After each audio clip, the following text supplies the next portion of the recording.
The hidden skill of a poor delivery girl stopped a cyber attack against a billionaire CEO, and what he did next changed her life forever. Before we start the story, tell us in the comments, what city are you watching from? And at the end, don't forget to rate this story from 0 to 10. Enjoy the story. Ivy Cooper walked in carrying a pizza box, just expecting to deliver the order, get a tip, and leave. But what she found was the opposite of her usual routine. A panicked office. Men and women in suits were running in every direction, phones ringing non-stop. The giant screens on the walls were flickering with red codes and error messages. The whole place looked like it was about to explode. In the middle of the chaos, a tall man with messy hair was shouting orders no one seemed able to follow. That was William Johnson, CEO of TechNexus, one of the biggest tech companies in the country. His hands were shaking as he yelled at the team, "We're losing everything. If we don't fix this in minutes, billions will disappear." Ivy paused, confused, held up the pizza box and said in her usual tone, "Your pizza's here." No one even turned their head. She walked up to William, who looked like he was on the edge of collapse, and said firmly, "Sir, your pizza has arrived." He looked at her, fury in his eyes, sweating, his face red with tension. "Can't you see what's happening? I'm about to lose my entire company, and you're here talking about pizza?" Ivy raised an eyebrow. "Okay, so what's going on here?" "It's a hacker attack," he yelled, slamming the table so hard a mug fell to the floor. "They're destroying everything, and my team can't stop it." Ivy took a deep breath and answered without hesitation, "I can help." The whole office burst into laughter. One of the programmers said sarcastically, "Sure, the pizza girl's gonna save TechNexus." "Great!" Another laughed out loud. "Hey, bring dessert too. Maybe that'll help." But Ivy didn't back down. She looked William in the eye and said firmly, "Give me a chance." William was desperate. His team was typing like crazy, but every screen showed more errors, more systems being breached, more corrupted files. He knew they were losing. His eyes, full of despair, stared at Ivy for a moment. Then, finally, he gave in. "If you can fix this, I'll pay you $200,000. Ivy smiled, set the pizza box on the table and said, "That would change my life, sir." She pulled up a chair, pushed a programmer aside, and started typing. The office that had just laughed at her now watched in tense silence. Ivy's fingers flew across the keyboard. Lines of code filled the screen, and she read them like it was a secret language only she understood. In seconds, she said, "I need another computer. Now." An employee ran over with a new one. Ivy started working on both at once, switching windows, copying lines, creating shortcuts, sweat dripping down her forehead. The room was stuffy, alarms were going off, and every second felt like an hour. "Close that window," she shouted to one of the programmers. "No, not that one. The other one. Hurry." The guy obeyed, but the screen turned red again. William almost fell to his knees. "We're done for. We're done. Shut up and let me work." Ivy snapped, not even looking up. Things got worse. Reports showed frozen bank accounts, private data being copied. The staff looked pale. Some were ready to give up. Suddenly, one screen went back to normal, then another. A wave of relief spread through the room. Someone whispered, "She's doing it." But the relief didn't last. A new wave of code hit the system, even more complex, more aggressive. It was like the hackers had been waiting for this moment. Ivy's eyes widened. "No, no, no!" The lights in the office flickered. The main server started beeping loudly. William dropped into his chair, covered his face, and whispered, "This is the end." But Ivy didn't quit. Her fingers moved even faster. The sound of the keyboard was like gunfire in a war. Sweat poured down, her eyes burned, but she kept going. She jumped between screens, built quick defenses, killed enemy processes. Every command was a desperate act to save not just the company, but her one shot at a better life. Time seemed to stop. Everyone watched in total silence, only the sound of keys and alarms filling the room. Then out of nowhere, one screen turned green. Then another. Then another. Within seconds, every screen turned green, signaling full recovery. Ivy stopped, out of breath, her hands shaking. "I did it." The office erupted in cheers and relieved shouts. Employees rushed toward her, some clapping, others simply stunned. William looked at her as if he had just witnessed a miracle. Slowly, he reached for his leather folder, opened it, and pulled out a check. $200,000. You saved billions. Ivy took the check, gave a tired smile, and said with her usual humor, "Mr. Johnson, This is definitely the most expensive tip in history. And without waiting for anything else, she adjusted her backpack and walked down the hallway. The entire office was silent, still in shock. William followed her with his eyes until she reached the door. Something told him he wouldn't be able to forget that sharp-tongued young woman with fingers faster than any machine. Little did Ivy know that night was far from over. She had just stepped into a game much bigger than she could have imagined. 3 weeks after that chaotic night at TechNexus, Ivy Cooper stood in front of a small corner shop in a quiet Portland neighborhood. The front needed paint and the windows were dusty, but her eyes sparkled like she was looking at a palace. She held the keys in her hand and smiled. This was the moment she had waited for her whole life. With part of the $200,000, Ivy completely renovated the space. She painted the walls a soft cream color, added rustic wooden tables, and hung pendant lights that gave the place a warm atmosphere. The glass counter displayed carefully decorated cakes, colorful cupcakes, and fruit pies that looked like they belonged in a magazine. The name of the cafe, written in golden letters on the front window, simply said, Sweet Ivy. On opening day, Ivy got up at 5 in the morning. She put on her white apron, embroidered with her name, tied her hair up in a messy bun, and started baking. The smell of vanilla chocolate and cinnamon filled the space. At exactly 8 o'clock, she opened the doors. The first customers arrived, shyly drawn in by the irresistible aroma. An elderly woman walked in, looked around, and said, What a lovely place, dear. Ivy gave a big smile. Thank you. May I offer you a slice of carrot cake? It's our specialty. The woman accepted. After one bite, her eyes widened. My goodness, this is amazing. I haven't had anything this good in years. Word spread quickly. Within days, Sweet Ivy became the neighborhood's new meeting spot. Moms brought their kids after school, young people studied with laptops while sipping coffee, and couples met at the tables by the window. The place was full of life, laughter, and constant movement. And Ivy loved every second of it. Of course, not everything was perfect. There was Mr. Thompson, a neighbor in his 60s, who showed up every day asking to pay later. Ivy, dear, I forgot my wallet at home today. Could you write it down and I'll pay you tomorrow? She'd cross her arms and answer with a playful smile. Mr. Thompson, you've been forgetting your wallet for 2 weeks straight. Either your memory's gone bad or you think I was born yesterday. He would laugh a little embarrassed and always manage to miraculously find the money in his pocket. Then there was the Japanese tourist who rushed in, pointed at a chocolate-filled cake, and said in broken English, I want bread. Big bread. Ivy blinked, confused. Bread? You mean this? That's cake, not bread. The woman insisted, pointing firmly. Yes, yes, bread. Ivy sighed, cut a generous slice, and handed it over. The tourist took a bite, her eyes lit up, and she shouted with delight. Cake, not bread. Very good. Ivy shook her head, laughing to herself. Tourists, her days became a delightful routine. Ivy would wake up early, bake her sweets, and greet customers with her relaxed, witty attitude. She always had a joke ready, a smart comment, a smile that made people feel right at home. Until one sunny Thursday afternoon, everything changed. Ivy was behind the counter, arranging a tray of freshly baked cupcakes. The doorbell chimed. She looked up and said automatically, Welcome to Sweet Ivy. How can I? The words froze in her throat. Standing in the doorway wearing a flawless gray suit was William Johnson. He looked at her with the same expression of pleasant surprise. A slow smile formed on his face. Ivy felt her heart race. She never expected to see him again.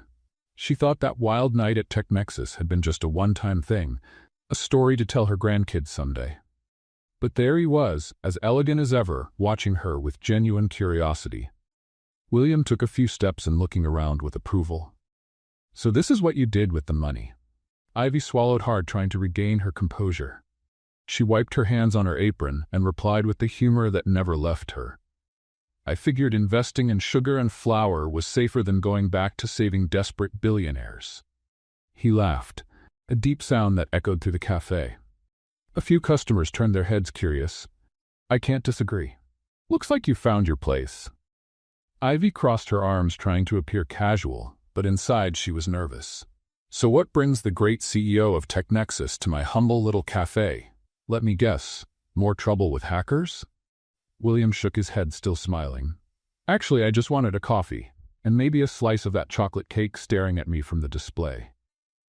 Ivy raised an eyebrow. Really? You left your fancy office, crossed the whole city, just to have cake? Maybe I also wanted to personally thank the woman who saved my company. She snorted, grabbed a plate, and cut a generous slice. You already thanked me. With $200,000, remember? William took the plate but didn't take his eyes off her. Money's not the same as real gratitude. The comment caught Ivy off guard. She looked away, pretending to straighten the napkins on the counter. She didn't know what to say to that. Luckily, the bell above the door rang again, and more customers came in, breaking the moment. William sat at a table in the corner near the window. He ate slowly, savoring each bite. Ivy watched him from the corner of her eye as she helped other customers. He seemed genuinely relaxed, something rare for someone running a billion-dollar company. When he finished, he stood up, left a $50 bill on the counter, and said, "It was delicious. I'll be back." Ivy picked up the bill and replied with sarcasm, "No need to leave a rich man's tip. The slice costs $5. William smiled to the side. "Think of it as compensation for all the stress I caused you that night." And he left, with Ivy standing behind the counter, holding the bill and feeling a strange mix of relief and disappointment. The following week, William showed up at Sweet Ivy 3 times. Always at the same time, around 3 in the afternoon, when things slowed down and Ivy could breathe between orders. He ordered black coffee and a different dessert each time, sat at the same corner table, and stayed for about half an hour, either working on his laptop or just watching the world go by. The first time, Ivy pretended it was a coincidence. The second time, she found it odd. By the third, she was annoyed. When he walked in on Thursday, she didn't even wait for him to reach the counter. She crossed her arms and said loudly, for everyone to hear, "Let me guess, black coffee and a slice of apple pie?" William smiled, taking off his sunglasses. "Actually, today I'd like to try that carrot cake." Ivy rolled her eyes and grabbed a plate. "You do know there's such a thing as delivery, right? You don't have to cross the whole city every time you crave sugar." He leaned on the counter, amused. "But then I'd miss out on hearing your sarcastic comments." "Oh, what an honor. I'm the billionaire's personal comedian." The nearby customers chuckled. The older lady who always sat by the window whispered to her friend, "That man comes here every day. I bet he's into her." The friend answered in a not-so-low voice, "Who wouldn't be? She's beautiful, funny, and makes desserts that are to die for." Ivy pretended not to hear, but her face felt hot. She set the slice in front of William with more force than necessary. $5. He handed her a 20. "Keep the change." "Again? Do you think I'm some kind of charity?" William laughed, picking up the plate. "No, I just think you're worth it."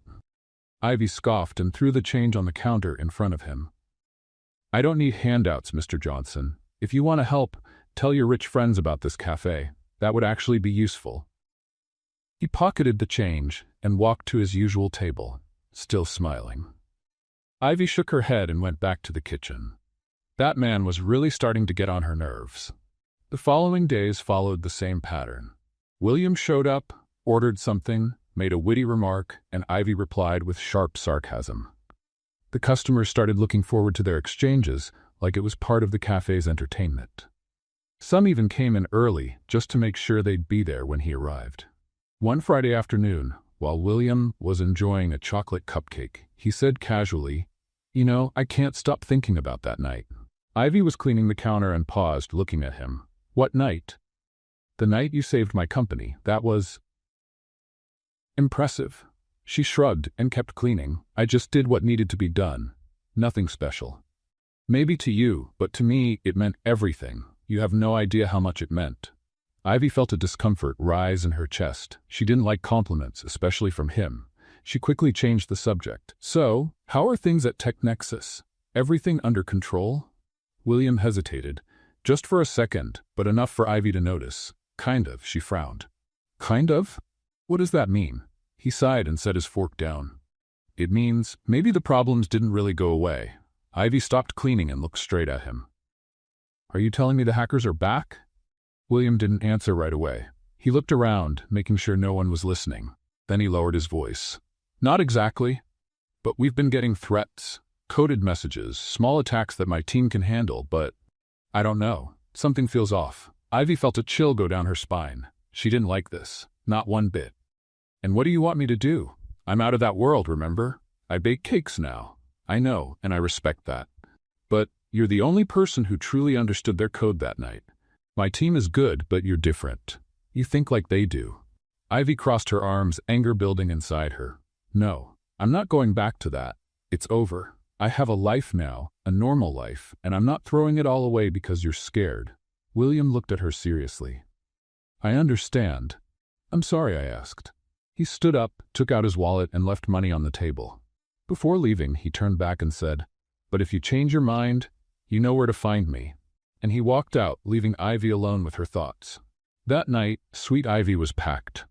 Fridays were always the busiest. Couples, groups of friends, families with kids.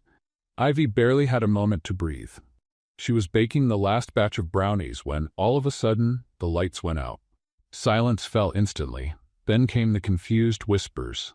What happened? Did the power go out? Ivy walked out of the kitchen with her phone flashlight, trying to calm everyone. It's okay, folks. Probably just a power issue. I'll be right back. But when she looked through the front window, she froze. The other stores nearby all had their lights on. Only Sweet Ivy was in the dark. And even stranger, across the street, a man in a dark suit stood watching the cafe.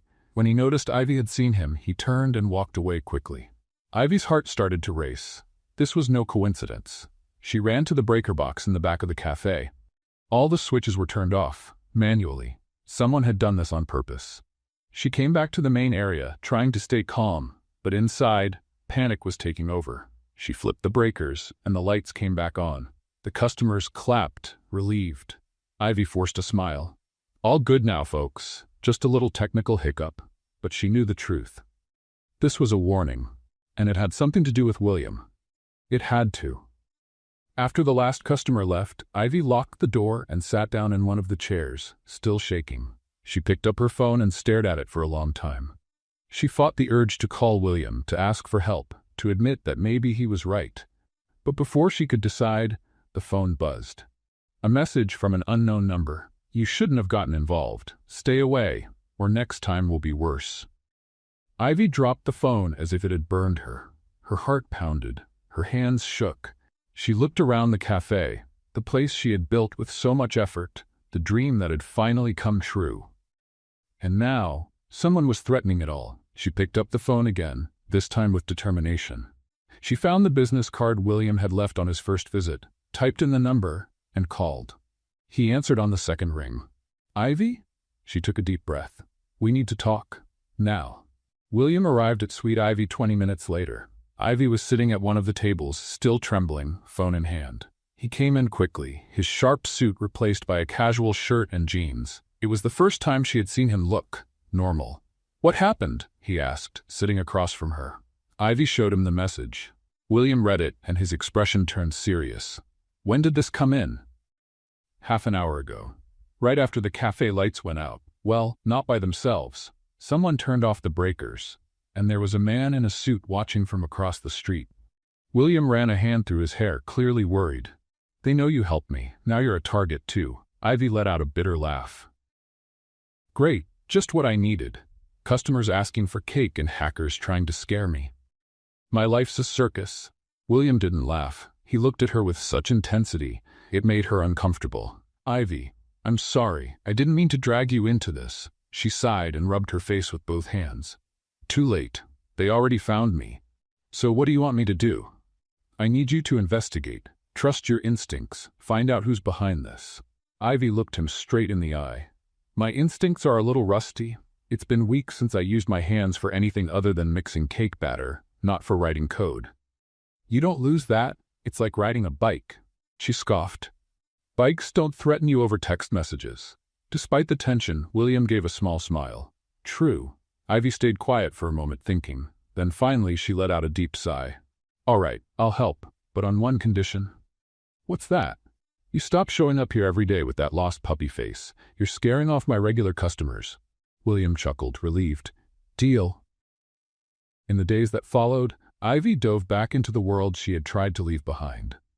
During the day, she served customers with her usual smile, poured coffee, sliced cake. But at night, after locking up the cafe, she'd sit in her makeshift office in the back, surrounded by 2 laptops, analyzing code, tracing IP addresses, looking for clues. William sent her daily reports about the tech failures at TechNexus. Small attacks, always at different times, like someone was testing the defenses. Ivy recognized the pattern.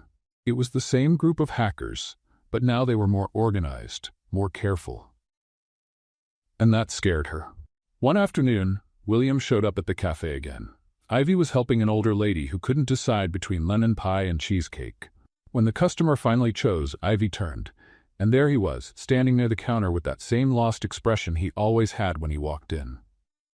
"I thought we agreed you wouldn't come here anymore," she said, arms crossed. "I know, but I needed to talk to you, in person." Ivy rolled her eyes. "Let me guess, another attack?" "No, I just wanted to see you." She blinked, surprised. William looked genuinely awkward. "Okay, that was weird. Go sit down. I'll bring you a coffee before you say anything else silly." He did as told, taking a seat at the corner table. Ivy made 2 coffees and joined him, something she rarely did. The customers noticed and began whispering among themselves. William stirred his coffee, deep in thought. "You know, I spent so much time focused on work that I forgot what it's like. Just to talk to someone." Ivy raised an eyebrow. "You're saying the big-shot billionaire CEO is lonely? What a shock." He smiled, but it was a sad smile. "More than you think." Ivy felt a stab of empathy. She sighed. "Look, I get it. I spent years alone too, hiding behind a screen, being someone no one really knew. It's easy to lose yourself in that." William looked her in the eyes. "Don't you miss it? That world?" Ivy paused for a moment. "Sometimes. But you know what I miss more? Being taken seriously. People look at me and see a pizza delivery girl who got lucky. They don't see what I'm really capable of." "I do," William said softly. Before Ivy could reply, William's phone rang nonstop. He checked the screen, and his face went pale. "No, not now." "What is it?" "They're attacking again. Right now, live." Ivy stood up fast. "Where's your laptop?" "In the car." "Go get it. Now." William ran out. Ivy rushed to the back, grabbed her 2 laptops, and came back, quickly setting up a makeshift station on one of the tables. The customers watched, puzzled. Mr. Thompson, who was eating a slice of pie, asked, "Ivy, what's going on?" "Just a little technical issue, Mr. Thompson. Nothing to worry about." William returned, out of breath, holding the laptop. Ivy connected everything quickly, her fingers flying across the keyboards. The screen showed red code lines breaching TechNexus's systems.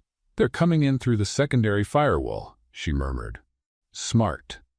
The customers gathered, forming a half-circle around the table.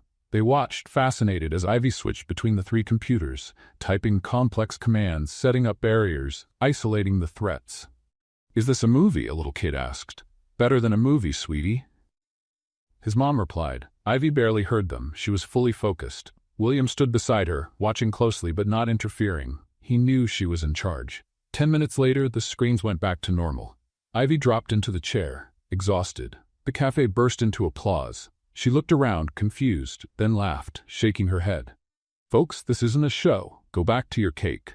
William placed a hand on her shoulder. "You're amazing." Ivy gave a tired smile. "I know." But the victory didn't last long. A notification popped up on one of her screens. A message. Ivy opened it, and her blood ran cold. "You shouldn't have come back." She showed it to William. He read it and closed his eyes, frustrated. "They know you're helping me." Ivy shut down the computers, still processing. "So now it's personal." William looked at her, worried. "Maybe you should stop. Let my team handle this." Ivy let out a dry laugh. "Too late, William. They've already marked me.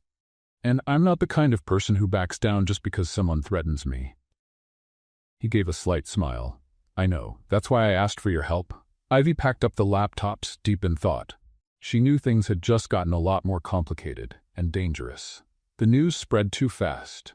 The next day, the Portland Tribune ran a headline, "Pizza Delivery Girl or Undercover Hacker? TechNexus CEO Brings in Mysterious Help." The photo showed the front of Sweet Ivy and mentioned her by name. She found out when a regular customer walked in holding the paper and asked, her voice full of curiosity, "Ivy, is it true you're some kind of computer spy?" Ivy forced a smile. "I just fix a few things now and then. Nothing major." But it was major, and she knew it. From that day on, everything changed. New customers showed up, but not for cake. They wanted photos, asked invasive questions, some even hinted she might be involved in something illegal. The warm, welcoming vibe of the cafe was replaced by a cloud of suspicion and morbid curiosity. And the worst was still to come. William called that afternoon, his voice tense. "Ivy, we need to talk." "About what? About how you turned my private life into a front-page story? I wasn't the one who leaked it. But my team, they're starting to question you." Ivy felt her stomach drop. "Question me? About what?" William hesitated. "They think maybe you're behind the attacks, that you saved the company the first time just to gain our trust, and now you're slowly tearing us down." The silence that followed was heavy. Ivy gripped the phone so tightly her knuckles turned white. "Do you believe that?" she asked, her voice trembling. I don't know, Ivy. Everything just seems too convenient. You showed up at the exact right time, fixed everything on your own, and now the attacks come back just when you're helping us again." Ivy hung up on him. She threw the phone on the counter and covered her face with both hands. The tears came fast, tears of anger and frustration. She had helped that man, twice, and now he was treating her like a criminal. In the days that followed, Ivy completely cut ties with William and TechNexus. She focused only on the cafe, trying to bring some normalcy back. But normal felt like a distant dream. Her regulars still came, but now they looked at her with suspicion. Conversations would stop when she got close. Mr. Thompson no longer asked to put things on his tab. He paid in cash and left quickly. Ivy pretended everything was fine, but inside, she was falling apart. On a rainy Wednesday, a man she had never seen before walked into the cafe. He wore a gray overcoat and a hat pulled low over his face. He sat at a corner table, ordered only a black coffee, and stayed there, motionless, for nearly an hour. Ivy tried to ignore him, but something about him made her uneasy. When he finally got up to leave, he left something on the table, a small folded piece of paper. She waited until he was gone, then walked over and picked it up. Her hands shook as she opened it. The handwritten message made her blood run cold. "You're next." Ivy looked toward the door, but the man had already vanished into the rain. Her heart was pounding. She slipped the note into her pocket, trying to breathe, trying to think. But fear was closing in. The rest of the day felt like it moved in slow motion. Ivy served customers on autopilot, forcing smiles, making mechanical small talk. Inside, she was terrified. Late in the afternoon, as the sun began to set, William showed up at the door. Ivy saw him through the window, and the anger came rushing back. He walked in, wet from the rain, wearing a guilty expression. "Ivy, get out," she said without looking at him. "Please, just listen. I was wrong. I never should have doubted you." Ivy finally looked at him, her eyes burning with restrained fury. "You think an apology fixes this? You accused me of being a criminal, William. You, of all people, knew what I risked to help you. And still, you doubted me. I know, and I'm sorry. My team was pressuring me, the media was speculating, and I let doubt take over. That was cowardly of me." Ivy crossed her arms. "You're right about one thing. It was cowardly." William took a step closer. "Let me fix this. No, now get out of my cafe before I throw a cake in your face. And trust me, it won't be strawberry." Despite the moment, William almost smiled. Almost. He knew he had messed everything up. He gave a slow nod and left, leaving Ivy alone with her pain. The cafe slowly emptied. Ivy began to clean up, putting the chairs away and turning off the machines. The last customer left at 8 in the evening. She walked to the door to lock it, but stopped when she saw the reflection in the window. Her heart stopped. Spray-painted in big red letters were the words, "You will pay." And then she heard it, the sound of glass shattering. The front window of Sweet Ivy exploded into 1,000 pieces. Ivy screamed, dropped to the floor, and covered her head as shards flew everywhere. When the noise stopped, she slowly got up, shaking. The window was completely destroyed. Wind and rain were pouring in. And in the middle of the glass there was a large rock with a piece of paper tied to it. Ivy picked up the paper with trembling hands and read, "This is your final warning." She didn't hesitate. She grabbed her phone and dialed William's number, her fingers barely able to press the buttons. He picked up on the first ring. "Ivy?" "They broke my window," she said, her voice trembling. "William, I'm scared." "Stay there. Don't go anywhere. I'm on my way." Ivy sat down on the floor, in the middle of the broken glass, hugging her knees. The tears were flowing now. Everything she had worked so hard for was being destroyed. And she didn't know what to do anymore. 15 minutes later, William came running through the shattered door. He saw Ivy on the floor and immediately knelt beside her. "Are you hurt?" She shook her head. "Just scared." William pulled her into a tight hug. Ivy didn't resist. She let herself be wrapped in his arms, feeling for the first time in days that she wasn't completely alone. "I'm not going to let anything happen to you," he whispered. "I promise." Ivy pulled back slightly, wiping her tears. "You can't promise that. They're stronger than we thought." William looked her in the eyes. "Then we'll get stronger too." He helped Ivy to her feet, holding her hands firmly. She was still shaking, but trying to regain her composure. "You can't stay here tonight," he said, looking around at the wrecked cafe. "It's not safe." Ivy wiped her face, trying to appear strong. "And where do you suggest I go? A hotel?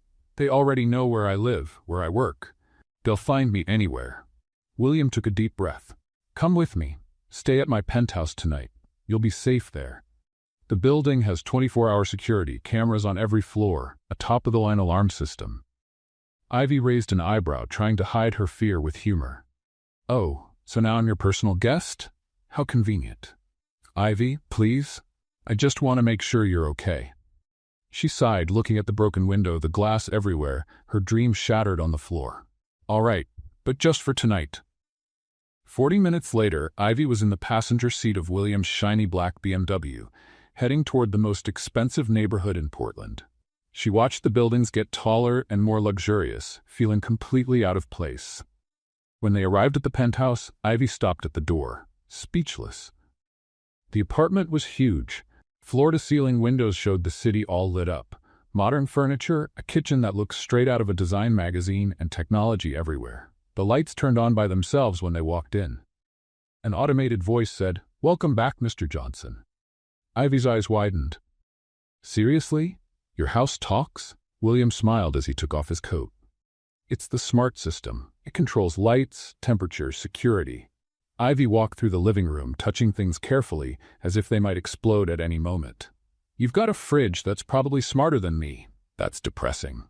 She opened the fridge and found only water, green juice, and something that looked like fancy frozen food from a restaurant. "William, you do know real food exists, right? Like eggs, milk, butter?" He shrugged, a little embarrassed. "I usually eat out." "Of course you do. Rich people don't cook. Must be an unwritten law." Ivy kept exploring. She went to the bathroom and came back impressed. "You've got a bathtub with jets, LED lights, and surround sound. Meanwhile, in my apartment, my shower barely gets warm." William laughed, finally relaxing for the first time that night. "If you want to use it, go ahead. Tempting. But first, let's see what you got from your company." William turned serious again. He went to the office and returned with a folder full of documents and a flash drive. "I was able to access some internal files, financial transaction records from the last 6 months." Ivy took the papers and sat on the couch, spreading everything out on the coffee table. William turned on the laptop and plugged in the flash drive. Ivy began to read, line by line, looking for anything out of the ordinary. 2 hours went by in silence. Ivy jotted down numbers, cross-checked information, while William watched, impressed by her ability to process so much data. Suddenly, Ivy stopped. Her face went pale. "William, look at this." She pointed to a series of transactions. Bank transfers from TechNexus to an offshore account in the Cayman Islands. Small amounts, almost unnoticeable, but constant, and all authorized by someone inside the company. William stepped closer, reading over her shoulder. "This can't be." Ivy clicked to another tab, tracing the source of the approvals. The name that popped up left them frozen. Gregory Foster, Vice President of Operations at TechNexus. William's right-hand man for years. "Greg's funding the attacks," Ivy whispered. "He's paying the hackers to bring your company down." William sank into the couch, stunned. "No, Greg's my friend. He's been with me from the beginning." Friend or not, the numbers don't lie. Ivy kept digging, uncovering more details. The transfers began exactly 1 month before the first attack, and they increased right after she saved the company. "He wants to destroy you slowly," Ivy said. "Not all at once.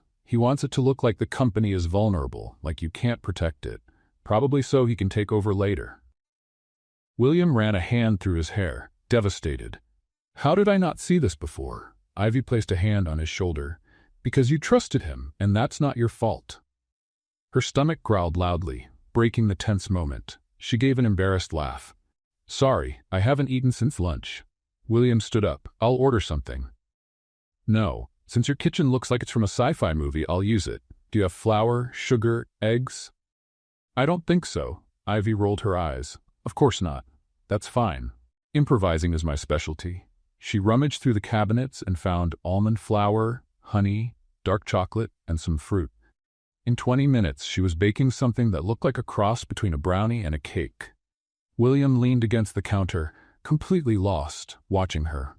Do you always cook when you're nervous? Always. It's cheap therapy. The smell of chocolate filled the apartment. Ivy pulled the cake from the oven, cut 2 slices, and served. William took a bite and widened his eyes. This is amazing. I know. I'm good at what I do. They ate in silence, the mood slightly lighter, but the peace didn't last long. Suddenly, the lights flickered. Once, twice, then went out completely. Ivy dropped her fork. Please tell me that's just a blown fuse. William was already standing, tense. No, the system is redundant. It doesn't fail like this. The house's automated voice started stuttering. System compromised. System compromised. The doors locked with a mechanical click. The windows sealed shut. Ivy ran to the front door and tried to open it. Locked. William, we're trapped. He grabbed his phone, but the screen read no signal. Ivy picked up the laptop, but the internet was down. They've hacked into the apartment system, she said, her voice shaking. We're cornered. The lights came back on, but now they flashed red. The automated voice repeated in a loop. Intruder detected. Intruder detected. Ivy looked at William, fear written all over her face. They know we found out. And now they want us stuck in here. Ivy ran to the laptop she'd left on the coffee table. The screen was frozen, showing only lines of red code running wildly. She hit keys, tried to reboot, but nothing responded. They've taken full control, she said tensely. Locked everything remotely. William was trying to force the front door open, yanking the handle hard, but it was no use. The security system had sealed every entrance and exit. There's got to be a manual way to open this, he muttered, frustrated. In a smart house? I doubt it. You let technology control everything. Congratulations, now it turned against you. The red lights kept flashing, casting eerie shadows on the walls. The automated voice changed, now distorted and unsettling. System compromised. Exit blocked. System compromised. Exit blocked. Ivy felt panic rising, but forced herself to breathe deeply. Panicking wouldn't help. She needed to think. Where's the main server for the house? She asked. William pointed to a hallway. In the office. But that door's locked too. Of course it is. Nothing can ever be simple. Ivy ran to the office and tried the door. Locked. She kicked it hard, but only hurt her foot. Ow! Who installs steel doors at home? William appeared beside her. Let me try. He stepped back and threw his shoulder against the door. It didn't budge. He groaned in pain. Ivy looked at him with sarcasm. Great! Now you've messed up your shoulder and we're still stuck. Excellent strategy. Do you have a better idea? Ivy looked around, thinking fast. Her eyes landed on the kitchen. Maybe. Stay here. She went back to the kitchen and started digging through the drawers. She found a heavy steak knife and returned to the office. Are you going to stab the door? William asked, incredulous. No, genius. I'm going to try to force the lock. She stuck the tip of the knife between the door and the frame, trying to reach the latch. It took 5 minutes of effort, but finally they heard a click. The door opened. Ha! And you doubted me, Ivy said, triumphant. The office was completely dark. Ivy used her phone flashlight to guide her way to the server. It was a shiny black tower, its lights blinking in a frantic pattern. This thing looks like a possessed Christmas tree, she said. William stood behind her, watching. What are you going to do? I'm going to try to shut the system down manually. If I can reset it, we might regain control. She started unplugging cables, looking for the reset button. William came closer, trying to help. Is there anything I can do? Yes, stay away from the expensive keyboard. You've already proven you don't know anything about tech. I'm the CEO of a tech company. And yet you don't know the difference between an Ethernet cable and a power cord. It's honestly impressive. William crossed his arms, clearly offended, but let Ivy work. She connected her own laptop directly to the server, bypassing the main system. Her fingers flew over the keys, creating shortcuts, accessing code layers the attack hadn't reached yet. "They're good," she murmured. "Very good." But they left a gap. What kind of gap? The kind arrogant people always leave. They thought I wouldn't be able to get into the core. But they forgot, I think, just like they do. She typed a few more commands, and suddenly the blinking lights stopped. The automated voice went silent. The apartment fell into a tense, complete silence. Then the regular lights came back on, soft and steady. William exhaled deeply. "You did it." Ivy collapsed into the office chair, exhausted. "Barely. They almost got me." "What were they after?" Ivy looked at the screen, reading the messages the hackers had left in the system. "To scare us. To drive us apart. There's a message here that says, 'He'll betray you again. Don't trust him.'" William knelt beside the chair. "Ivy, I'll never doubt you again. You have my word." She looked at him, searching his eyes for sincerity, and she found it. "You're terrible at showing trust, you know that?" "I know, but I'm trying to get better." Ivy gave a tired smile. "At least you admit it." They walked back to the main room. Ivy tested the front door. It opened normally now. She unlocked it and sighed in relief as the fresh hallway air hit her face. "We could just leave and never come back," she suggested. William was about to answer when his phone rang. He looked at the screen and answered quickly. "Hello? Yes, this is William Johnson." Ivy watched as his expression shifted from curiosity to shock. "Are you sure? When did this happen? I understand. Thank you for letting me know." He hung up and looked at Ivy, his face pale. "That was the private investigator I hired 2 weeks ago. He found something." "About Gregory?" "No, about Daniel Harrington." Ivy frowned. "Who's that?" "One of TechNexus's senior board members. He resigned 3 months ago out of the blue. No explanation. Just said he wanted to retire early and vanished." "And what did the investigator find?" William sat on the couch trying to process it all. That Daniel was transferring company funds to offshore accounts. Same pattern as Gregory.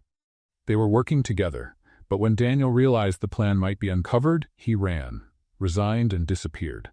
Ivy sat beside him. "So it's not just Gregory. This is a bigger conspiracy."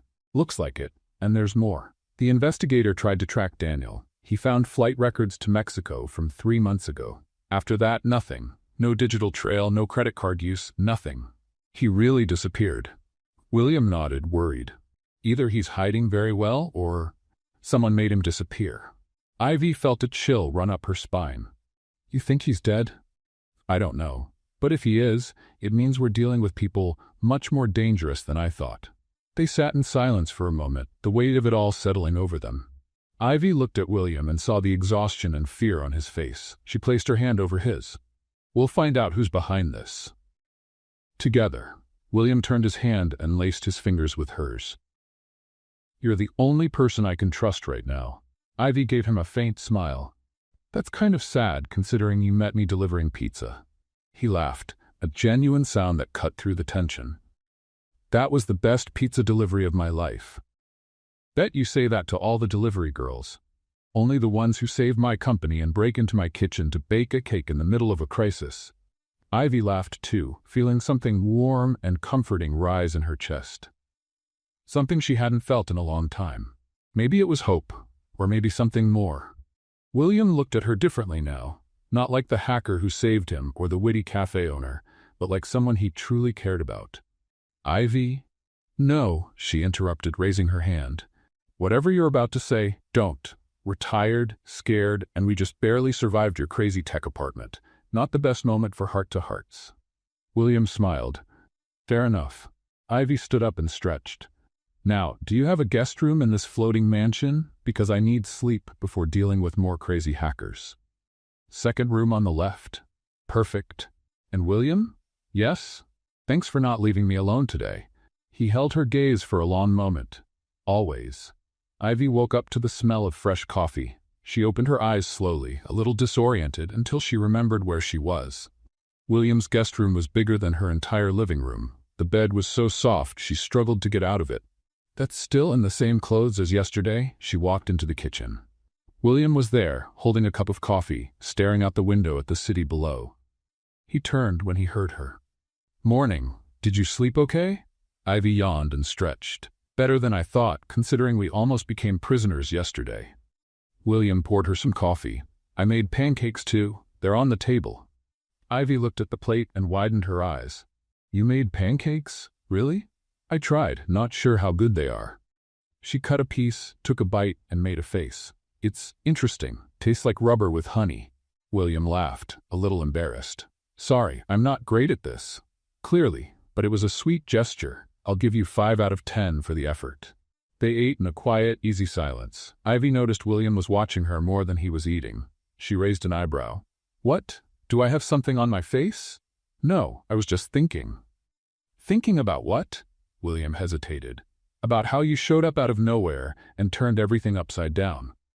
Ivy took a sip of coffee, trying to hide her smile. "I tend to have that effect on people. It's a gift." "It's more than that. You make me want to be better." Ivy froze with the cup halfway to her lips, surprised by his honesty. She didn't know what to say, so she did what she always did, used humor as a shield. "Wow, that was a big statement. Did you rehearse that, or was it off the cuff?" William chuckled and shook his head. "Forget it. I said too much." "No, don't forget it. That was sweet. A little cheesy, but sweet." They looked at each other for a long moment. Ivy felt something shift inside her. Something she'd been trying to ignore for days. But before anything could happen, she stood up quickly. "Well, enough morning romance. We've got work to do. We need to find out where Daniel Harrington is hiding." William stood up too, slipping back into business mode. "The investigator sent a few addresses he used to visit. We can start there." They spent the morning digging for information. Ivy dove into databases, tracked old transactions, searched for any digital trail Daniel might have left. William made phone calls, spoke to old contacts, tried to piece together a puzzle that made no sense. Around noon, Ivy found something. "William, look at this." He came over and looked over her shoulder. "What did you find?" "Daniel made a transfer 2 weeks ago. Just $1,000, but enough to leave a trail. It went to a bank account in Seattle." "He's in Seattle?" "Or was. I'm gonna dig deeper." Ivy typed fast, diving into systems she definitely wasn't supposed to be in. Her fingers flew across the keyboard, breaking through firewalls, dodging security protocols. William watched, amazed. "How did you learn to do all this?" "Curiosity and a lot of free time when I was a teenager. It's not exactly legal, but it works." Suddenly, the screen went black. Ivy frowned. "What?" Lines of code began appearing, way too fast to be normal. Ivy tried to close the program, but it was frozen. "No, no, no." "What's happening?" William asked, alarmed. "I triggered a trap. They traced me when I hacked into the bank system." A window popped up on the screen, and what Ivy saw made her freeze. It was her full file. Full name, address, social security number, credit history, even old photos. Everything laid out. "They have everything on me," she whispered. William read the screen, horrified. "How did they get this so fast?" "Because they're good. Better than I thought." A new message appeared on the screen, letter by letter, like someone was typing in real time. "Hello, Ivy, or should I call you Ghost Key?" Ivy's blood ran cold. No one knew that nickname. No one was supposed to know. The message continued. "You're smart, but not as smart as you think. We have everything on you now. Your address, your friends, your family, your mother in Chicago doing okay?" Tears welled up in Ivy's eyes, but she held them back. She wouldn't give them the satisfaction of seeing her break. "They're threatening me through my mom," she said, her voice shaking. William placed a hand on her shoulder. "We're not going to let anything happen to her. I promise." Ivy closed her eyes, trying to steady herself. "You can't promise that. They have all my data. They know where I live, where my mother lives. They know everything." Ivy's phone rang. She looked at the screen. Unknown number. With trembling hands, she answered. "Hello?" A distorted voice, clearly altered by software, replied. "Ivy Cooper, you should have stayed in your little cafe baking cupcakes. But no, you wanted to play hero. Who are you? That doesn't matter. What matters is that now you're our target too. And we don't give up." Ivy took a deep breath, trying to sound braver than she felt. "I'll find out who you are, and when I do, I'll take you down." The voice laughed. Cold, robotic. "Good luck with that. But until then, think carefully about what you love. Your cafe was just the beginning. Your mother? Your friends? Everything can disappear with a single click. The call ended. Ivy dropped the phone like it was burning her. She was shaking from head to toe. William pulled her into a firm hug. Breathe. Breathe with me. Ivy clung to him, finally letting the tears fall. All the fear, all the anger, everything she'd been holding in for days came pouring out at once. I can't do this, William. I can't put my mother in danger. I just can't. You're not alone, he cut in. We'll get through this together. She pulled away, wiping her face. How? They hold all the cards. They know everything about me. Her phone beeped. A text message. Ivy looked at it and her heart nearly stopped. If you don't stop, we'll destroy everything you love. Attached was a photo. The front of her mother's house in Chicago. Taken just hours earlier, based on the timestamp. Ivy showed it to William, her hands shaking so badly he had to hold the phone to read it. They're already there, she said, her voice cracking. They've already found my mom. Ivy called her mother immediately, hands trembling so much she nearly dropped the phone. Every ring felt like forever.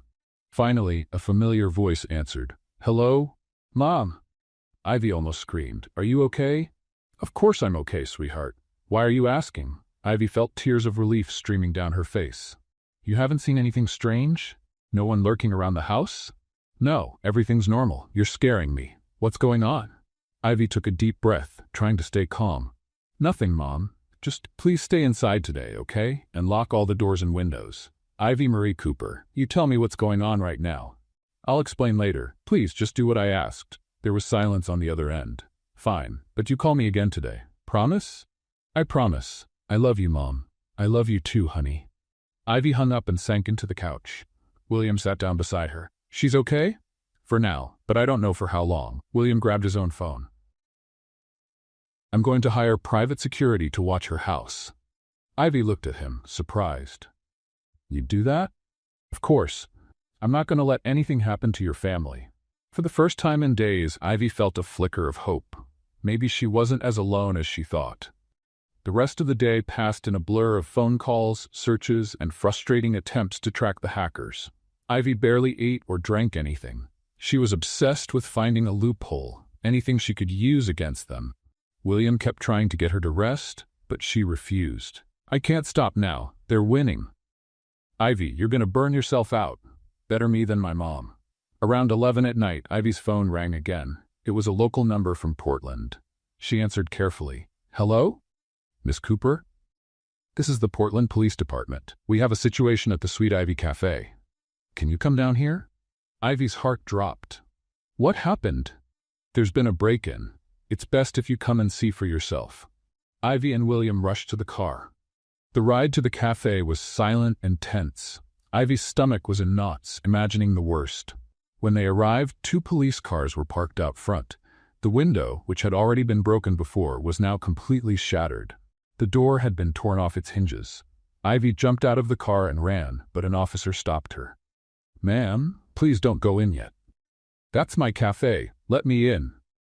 The officer looked at his partner, who nodded. Ivy walked in, and what she saw made her fall to her knees. Everything was destroyed. Tables were broken, chairs thrown around. The glass counter was in pieces. The coffee machine was dented, as if someone had hit it with a baseball bat. The ovens were wide open, with spoiled food scattered everywhere. But the worst was on the walls. Spray painted in red were the words screaming, "Ghost key, you will be erased." Ivy covered her mouth, trying to hold back her sobs. That place was everything to her. Her dream. Her independence. And now it was destroyed. William walked in behind her and was stunned by the scene. My God! One of the officers came over. Miss Cooper, can you tell if anything is missing? Ivy looked around, her eyes blurred with tears. My computer, it was in the office. She ran to the back. The office door had been broken in. The computer was gone. So were the laptops she used for work.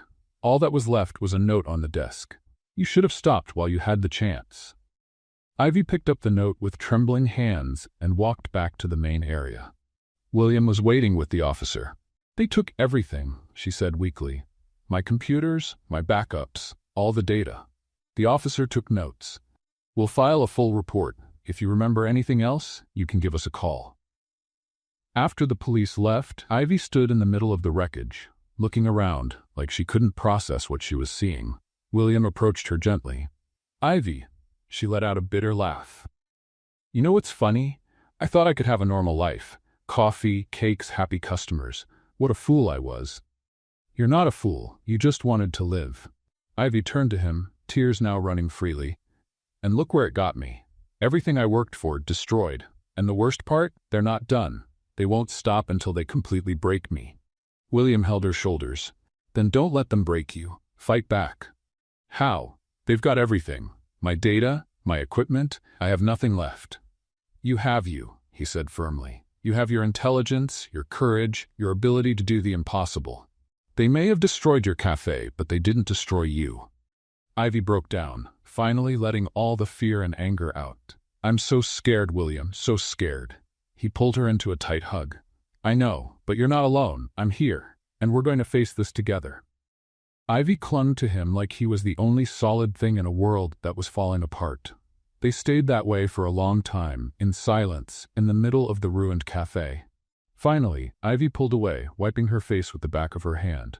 "They want to see me broken? Then I'll show them what happens when you mess with the wrong person." William smiled, seeing the fire return to her eyes. "That's the Ivy I know. I'm done running. I'm going after them. And when I find who did this, they'll regret it. And I'll be right beside you every step of the way." Ivy looked at him, really looked at him, for the first time. Not as the billionaire CEO, not as the demanding customer who showed up every day, but as someone who truly cared. Someone willing to risk everything for her. "Why are you doing this?" she asked softly.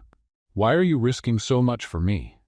William held her face in both hands, his eyes filled with emotion. "Because you're the most amazing person I've ever met. Because you make me want to be better. And because I think I'm falling in love with you." Ivy felt her heart race. Before she could think, before she could protect herself with a joke or sarcasm, she pulled him in and kissed him. It was a desperate kiss, full of fear and hope, of anger and passion. A kiss that said everything words couldn't. When they pulled away, both were breathless. Ivy rested her forehead against his. "I think I'm falling in love with you too, and that scares me more than any hacker." William smiled. "Then let's be scared together." The next 4 days were intense. Ivy practically moved into William's penthouse, turning his office into a command center.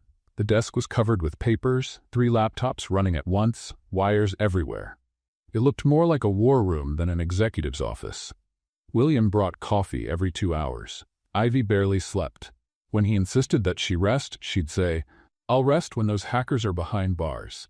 Until then, coffee and determination are my best friends."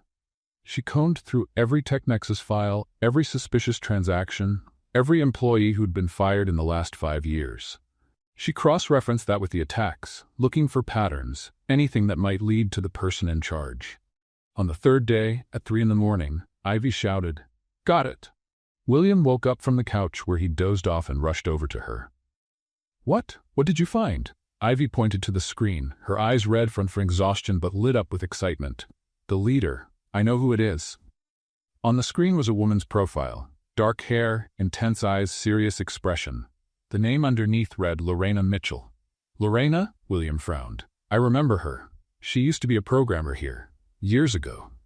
"Not just a programmer. She was head of cybersecurity, one of the best you ever had." William pulled up a chair, trying to recall. "She was fired, wasn't she?" Ivy nodded, scanning the files. "Fired 3 years ago. But not for incompetence. She was accused of trying to sell company data to competitors. It was never proven, but you fired her anyway." William ran a hand through his hair, vaguely remembering the case. Gregory was the one who brought the accusations. He said he had evidence. "Evidence that never showed up," Ivy added. "Lorena was publicly humiliated, lost her reputation, couldn't get another job in the field. All based on accusations that may have been false. So now she wants revenge. Not just revenge, she wants to destroy everything. The company, you, anyone in her way." Ivy kept digging. She found records showing that Lorena had built her own hacker team. Brilliant people, ex-employees from various tech companies, all with personal grudges. A digital army fueled by resentment. "She planned this for years," Ivy murmured. "She recruited Gregory, probably offered him a piece of the company after it all fell apart. convinced Daniel Harrington to help too. This is a full-blown conspiracy. William stared at the data, stunned. How did we not see this before? Because she's good. Really good. As good as I am. Ivy took a deep breath. She knew what she had to do now. I'm going to challenge her. Directly. How? I'll hack into her system, leave a message only she'll understand, force her to answer. William hesitated. What if it's a trap? It probably is, but it's the only way to end this. Ivy spent the next few hours preparing the attack. She set up defenses, digital escape routes, reverse traps. When everything was ready, she looked at William. If this goes wrong and I lose everything again, don't let them get to you too. He took her hand. It won't go wrong. You're the best at this. Ivy gave a tired smile. We're about to find out. She typed the final command and broke into Lorena's server. It felt like stepping into a digital fortress, layer after layer of protection, but Ivy knew every trick because she would have used the same ones. It took 15 minutes to reach the core. And there, she left her message. Hello, Lorena, Ghost Key here. Time to finish this. The reply came in seconds. You're brave, or very foolish, probably both. Ivy typed back, you destroyed my cafe, threatened my family, now it's personal. It was always personal, ever since you chose to help the man who ruined my life. He didn't ruin anything. You were accused of betrayal. False accusations. Gregory lied, and William believed him without question. He threw me away like garbage. Ivy looked at William, who was reading the messages over her shoulder. He was pale. If the accusations were false, why didn't you prove your innocence? Ivy typed, because no one wanted to listen. They'd rather believe the corrupt vice president than me. So I decided, if they were going to treat me like a criminal, I'd be the best one they'd ever seen. Ivy took a breath. She understood Lorena's pain. She understood the anger that came from being wronged. But that didn't justify what she'd done. You have every right to be angry, but destroying innocent lives won't fix what they did to you. Innocent? No one there is innocent. Everyone knew. Everyone stayed quiet. And me? What did I do to you? Why did you destroy my cafe? There was a pause. Then, you picked the wrong side. That made you my enemy. Ivy felt the anger rising. Then let's settle this, you and me. Right now. With pleasure. What followed was a digital battle like William had never seen. Two brilliant minds, each trying to outmaneuver the other. Code flew across the screens, systems were hacked and defended within seconds. Ivy was sweating, her fingers flying across the keyboard. Lorena was better than she'd expected. Every move Ivy made, Lorena countered. It was like playing chess at full speed. I can't do it, Ivy muttered, frustrated. She's always one step ahead. William knelt beside the chair. Remember the first day? When you walked into Tech Nexus with that pizza and saved billions? You were alone, no equipment, no preparation, and you still pulled it off. Because you're amazing. Ivy looked at him, her eyes shining. You're right, I did it that day because I wasn't afraid to risk everything. She turned back to the computer with renewed determination. She stopped playing defense. Instead, she attacked all at once. She launched 50 simultaneous intrusions, overloading Lorena's system. What are you doing? William asked, alarmed. Betting everything on one move. The risk was enormous. If she failed, Lorena would have full access to both Ivy's and William's systems. But if it worked, the screens flickered, once, twice, then turned green. Ivy had won. Messages started popping up. IP addresses, locations, the names of Lorena's entire team. Ivy had not only defeated the leader, she had exposed the whole operation. I did it, she whispered in disbelief. I did it. William pulled her into a tight hug, laughing with relief. I knew you could do it. Ivy copied all the data and immediately sent it to the police, along with every piece of evidence she had gathered. 15 minutes later, they got a call confirming that units were on their way to Lorena's location. Ivy and William went along, following the police cars to an abandoned building on the outskirts of Portland. It was an old warehouse, isolated, perfect for hiding an operation like that. The police stormed the place, weapons drawn. Ivy and William waited outside, tense. 10 minutes later, an officer came out, shaking his head. It's empty. Whoever was here left not long ago. Some of the equipment is still warm. Ivy felt her stomach drop. She got away. Lorena got away. William placed a hand on her shoulder. But you got the evidence. Her team is going to jail. She can't keep doing this. Ivy wanted to believe that. But something inside her said it wasn't over yet. As they got back to the car, both their phones buzzed at the same time. A message from the same number. Ivy opened it with trembling hands. She read it out loud. "You won this battle, but the war is far from over. I'll be back. And when I return, you'll lose everything. That's a promise." The next 5 days were filled with quiet anxiety. Ivy and William went back to their routines, but they were always looking over their shoulders, waiting for Lorena to make good on her threat. Ivy's mother stayed in Chicago with private security. TechNexus reinforced all its systems, and Ivy started planning the rebuild of Sweet Ivy. But on the 5th day, everything changed. William was in a meeting when he got the call. Ivy was in the penthouse making notes for the new layout of the cafe when he burst through the door, face glowing. "They got her!" he shouted. Ivy dropped her notebook. "Got who?" "The police caught her, and the whole team." Ivy jumped to her feet. "How? Where?" William stepped closer, still taking it all in. It was the FBI. They tracked her near the Canadian border, the Thayer. And they found something else. She was with Daniel Harrington the whole time. The board member who vanished? Exactly.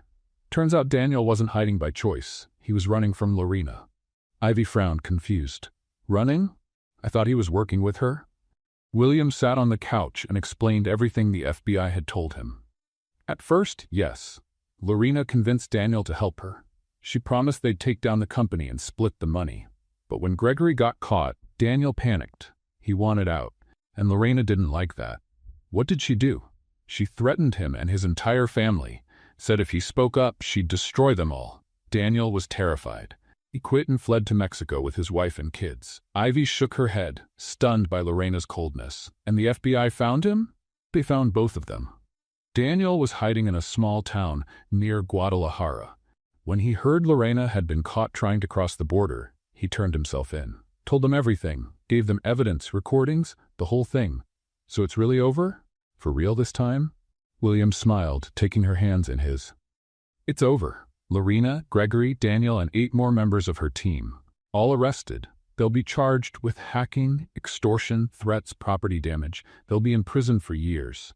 Ivy felt her knees give out and sank into the couch beside William, tears of relief streaming down her face. I can't believe it. It's really over. William pulled her into a tight embrace. You did it. You saved the company again, and this time for good. Ivy laughed through her tears. We did it. Together. They stayed like that for a long time, just enjoying the feeling of finally being safe. That night, for the first time in weeks, Ivy slept without nightmares. The days that followed were strangely normal. Ivy started renovating Sweet Ivy with the insurance money. William went back to focusing fully on TechNexus, now free from threats. And the two of them began seeing each other not just as crisis partners, but as a real couple. Which wasn't easy. On their first try at a romantic dinner, William picked an expensive French restaurant. Ivy showed up in jeans and a t-shirt, while everyone else around them was dressed to the nines. You didn't tell me this place was fancy, she whispered, embarrassed. I thought the name made it obvious. Le Bernardin. To me, that could have been a pizza place. I don't speak French. They laughed so much, the waiter had to ask them to lower their voices. On the second attempt, Ivy invited William to bake cakes in her kitchen. He somehow managed to burn water. How do you burn water? Ivy asked, staring at the scorched pot in disbelief. I don't know. I just turned away for a second and came back to flames. William, you're the CEO of a tech company and you can't boil water. That's disturbing. I admit cooking's not really my thing. Not even a little bit. It's non-existent. But despite the disasters, they had fun. Ivy found out William had a dry sense of humor that matched her sarcasm perfectly. And William discovered that Ivy sang 80 songs while baking. Completely off-key. Everything was going well until the press found out about the relationship. The Portland Business Journal headline read, Billionaire CEO dating former delivery girl who hacked company. Ivy saw the news and rolled her eyes. Great. Now I'm officially the former delivery girl. Like that's the only thing I've ever done in life. William was more concerned. My investors won't stop calling. Let me guess, they're not thrilled. That would be a huge understatement. The following week, William had to attend a board meeting. The main investors were there, all wearing suits more expensive than Ivy's car. Thomas Bradley, the biggest individual investor, got straight to the point. William, we need to talk about your personal life. My personal life isn't your concern. It is when it affects the company's image. You're dating a woman who hacked our systems, who made headlines all over the country as a hacker. That's not good for business. William crossed his arms. She hacked us to save us. Twice. If it weren't for her, you would have lost billions. Another investor, Patricia Holmes, leaned forward. We understand that. But public perception is different. She's seen as an opportunist, a pizza delivery girl who got lucky and is now taking advantage of you. William felt his anger rise. Ivy is not an opportunist. She's the most honest and brave person I've ever met. Thomas sighed. William, be reasonable. You could be with anyone. Someone from our world, with the right background. Someone who doesn't bring this kind of baggage. Baggage? William stood, his voice sharp. You're calling the woman who saved this company baggage? We're saying she's not suitable for someone in your position. William looked around the room. He saw the investors' faces, all waiting for him to fold, to choose money and reputation over his heart. And he made his decision. Then you'll have to get used to it, because I choose Ivy. And if that's a problem for you, the door's open. Sell your shares and find another place to invest. The room fell silent. Thomas's eyes widened. You're giving us an ultimatum? I'm making it clear where my priorities are. Ivy stays. If you can't live with that, you leave. Simple as that. Patricia stood up, clearly upset. You're making a mistake, William. Maybe, but it's mine to make. Thomas shook his head, disappointed. You'll regret this. I doubt it. William left the meeting with his head held high, though his heart was racing. He knew he'd just taken a big risk. Some investors might actually leave. The stock might drop. But he didn't care. When he got back to the penthouse, Ivy was on the couch watching an old movie. She looked up and could tell right away something had happened. What is it? William sat beside her and took her hands. I had a meeting with the investors. Ivy's stomach turned. And? They wanted me to choose between you and the company's image. Ivy closed her eyes. William, I understand I chose you. She opened her eyes, stunned. What? I told them you stay, and if they don't like it, they can take their money somewhere else. Ivy was speechless. You did this? You really did this? I did. And I don't regret it for a second. Tears welled up in Ivy's eyes. You're crazy. Completely crazy. Probably. You could lose investors, money, your reputation. I could, but I can't lose you. Ivy pulled him into a desperate kiss full of gratitude and love. When they pulled apart, she was smiling and crying at the same time. No one's ever done anything like this for me. Then it's about time someone did. Ivy let out a tearful laugh. Your investors must think you've lost your mind. Let them think whatever they want. I know what matters. And what's that? William held her face in both hands. You, us, this? That's all that matters. Ivy rested her forehead against his. You know you're stuck with me now, right? After a declaration like that, there's no going back. I was counting on it. They laughed together, curled up on the couch, while the movie played forgotten on the TV. Outside, the city lights glowed through the night. And for the first time in a long time, Ivy felt like she was exactly where she belonged. It didn't matter what the investors thought. It didn't matter what the press said. It didn't matter whether she used to be a pizza delivery girl or a legendary hacker. What mattered was that moment. That man. That love that had bloomed in the middle of chaos and had become the most real thing in her life. And for the first time, Ivy wasn't afraid of the future. Because she knew that no matter what came next, she wouldn't be facing it alone. 6 months passed like a movie in fast forward. Sweet Ivy was rebuilt, but this time Ivy had learned from her mistakes.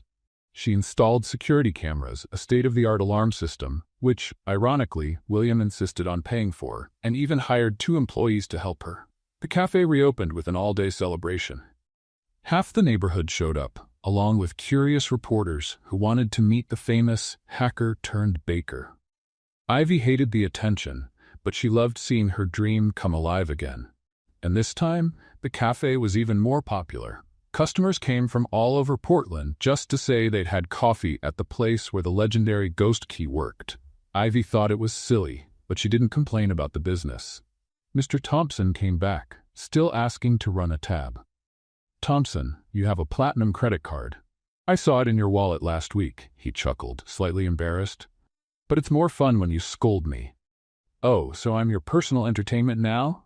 Exactly. Worth every penny I don't spend. Ivy rolled her eyes but smiled. She had missed these silly exchanges. William stopped by the cafe almost every day, and now he didn't have to pretend it was just for the coffee. He kissed Ivy in front of everyone, earning sighs from older customers and giggles from the younger ones. You two are the most unlikely couple I've ever seen, one regular customer said. Ivy replied, while making a cappuccino. Unlikely is the perfect word. He didn't even know how to make toast when we met. Still don't, William admitted, sitting at the counter. It's true. Yesterday he tried to make scrambled eggs and ended up with something that looked like yellow rubber. In my defense, the online instructions weren't very clear. William, it was scrambled eggs. There are no instructions. You just stir. The customers around them laughed. This fun back and forth was what made Sweet Ivy more than just a cafe. It was a slice of real life. No filters, no perfection. One Friday night, Ivy organized a special party. It was the 6-month anniversary of the reopening, and she had invited all the regulars, neighbors, a few TechNexus employees she had gotten to know, and even the private investigator who had helped track down Lorena. The cafe was packed. Colorful lights decorated the ceiling. A cheerful playlist played in the background, and Ivy had prepared a huge table filled with sweet and savory treats. Everything was perfect. William arrived a bit later, straight from a meeting. Ivy was serving cake when she saw him walk in. He looked nervous, which was strange. William was never nervous. Are you okay? She asked, walking over. I'm fine. I just need to say something. Now? In the middle of the party? Now. Before Ivy could say anything, William climbed onto a chair, getting everyone's attention. Folks, can I have your attention for a minute? The music was turned down. Conversations stopped. Everyone looked at him, curious. Ivy felt her heart race. What are you doing? She whispered. William stepped down from the chair and stood in front of her, taking her hands. Ivy Cooper, a year ago, you walked into my company with a cold pizza and completely changed my life. You saved my business, made me laugh when I was at rock bottom, and showed me there's life beyond spreadsheets and meetings. You're brave, smart, funny, and you make the best cakes I've ever tasted. Ivy felt tears begin to form. The cafe was completely silent. William got down on one knee, pulling a small velvet box from his pocket. When he opened it, there was a simple but beautiful ring with a modest diamond that sparkled under the colorful lights. Ivy, will you marry me? The cafe exploded in cheers and applause. Ivy stood still, speechless, trying to process what was happening. Her mind felt frozen. You're proposing to me? She finally managed to say. I am. In my cafe? In front of everyone? I thought you might like the attention. Ivy let out a nervous laugh. Do you know me that little? William smiled. So is that a no? Ivy looked at him, still kneeling, holding the ring with that hopeful look on his face. She looked around and saw customers waiting eagerly, some already recording with their phones. It was all so public, so exposed, everything she would normally hate, but it was also sincere, real, and entirely William. Let me think, she said, folding her arms playfully. Marry a billionaire who can't cook, has annoying investors, and will probably drag me to fancy events where I'll feel completely out of place. Ivy, William was starting to look nervous. On the other hand, she went on, now smiling, you make decent coffee, you make me laugh even on the worst days, and you stood up for us against everyone. So, I guess the answer is yes. The cafe exploded again. William stood up, slipped the ring on her finger, and kissed her as everyone clapped, shouted, and a few even cried. When they pulled apart, Ivy whispered, but if you throw a big fancy wedding, I'll kill you. Too late, I already booked the venue. William. Kidding, mostly. The months that followed were a chaotic mix of wedding planning and trying to keep life normal. Ivy wanted something simple. William agreed, but his idea of simple included 300 guests and a venue that looked like a castle. This isn't simple, Ivy protested the first time she saw the place. It's relatively simple. I cut the guest list from 500 to 300. I know 15 people. Now you know 300. In the end, they reached a compromise. The wedding would be elegant but relaxed. It would have the luxury William wanted to provide, but also the simplicity and humor Ivy brought to everything. The big day arrived on a sunny spring afternoon. The venue was beautiful, decorated with white flowers and gold accents. The guests were a strange but charming mix of executives in suits and neighborhood folks in their Sunday best. Ivy wore a simple white lace dress, her hair down in soft waves, no giant veil or 3-meter-long train. William nearly cried when he saw her walk in. The ceremony was short and sweet. When it was time for the vows, Ivy improvised. "William, when you first walked into my cafe, I thought you were just another grumpy customer. I never imagined the guy who ordered black coffee every day would become the most important person in my life. You taught me that it's possible to trust again, to love again, and that even when everything is falling apart, we can rebuild. I promise to love you, to annoy you with my jokes, and try not to laugh when you burn more food." The guests laughed. William wiped away a tear, smiling. "Ivy, you literally walked into my life with a pizza. And since then, nothing's been the same. You've saved me in more ways than you can imagine. You saved me from hackers, from loneliness, from a colorless life. I promise to stand by your side always, support your dreams, and learn to cook. Or at least try." "Please don't try," Ivy whispered, making everyone laugh again. When the officiant pronounced them husband and wife, the kiss was met with thunderous applause.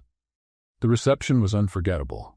The food was top tier, thanks to Portland's best caterer, but Ivy had insisted on a special dessert table from Sweet Ivy. The wedding cake had 4 tiers, each a different flavor that she had made herself. During the first dance, William held Ivy close, dancing clumsily since neither of them knew how to waltz. "We're terrible at this," Ivy said, laughing. "Awful, but I'm happy." "Me too." Ivy rested her head on his shoulder, looking around. She saw her mother chatting excitedly with TechNexus investors. She saw Mr. Thompson eating cake like there was no tomorrow. She saw customers from the cafe taking pictures with suit-wearing executives. It was a chaotic mix of 2 worlds that were never meant to meet, but somehow it all worked perfectly together. "What are you thinking about?" William asked. Ivy smiled and whispered in his ear, "I'm thinking how funny life is, and to think it all started with a cold pizza and some hackers." William laughed and kissed her forehead. "Best origin story ever." "Absolutely, but I wouldn't recommend it to anyone. It was way too stressful." "Was it worth it?" Ivy looked into his eyes, seeing all the love, all the connection they had built together. Every second. And as they kept dancing, surrounded by friends, family, and an unlikely mix of people from completely different worlds, Ivy knew she had found exactly where she belonged. Not in code or coffee shops, not in luxury or simplicity, but right there, in the arms of the man who'd walked into her life at the most chaotic moment and stayed, for good. What did you think of Ivy and William's story? Leave your thoughts in the comments. Rate this story from 0 to 10. What's your score? Don't forget to subscribe and turn on the notification bell to follow all our stories, and check out more emotional stories right here on the final screen.